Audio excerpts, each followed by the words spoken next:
Hey guys, how's it going? My name is Adam and today I'm gonna show you how to play 1v1 in chess.com. So you're gonna search for chess online and you're gonna proceed to chess. And if you want to play computer, you can always do that. But if you want to play online and start playing with other person, you can just click on play online and choose to play a friend.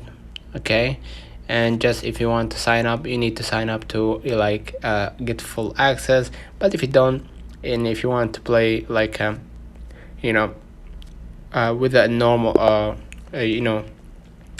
ordinary person, okay, you will see that this person is a guest as well and it's gonna play against you. So as you can see right here, I'm gonna wait until he or she makes its move, and basically that's how I play 1v1, maybe in the online, and you can play with the computer as well. So as you can see right here, I'm just waiting to stop my move so that wraps it up. Don't forget to subscribe to our channel, follow it, hit the thumbs up. Last but not least, turn on the notification bell to receive every video we upload. Thank you for watching. See you in the next one.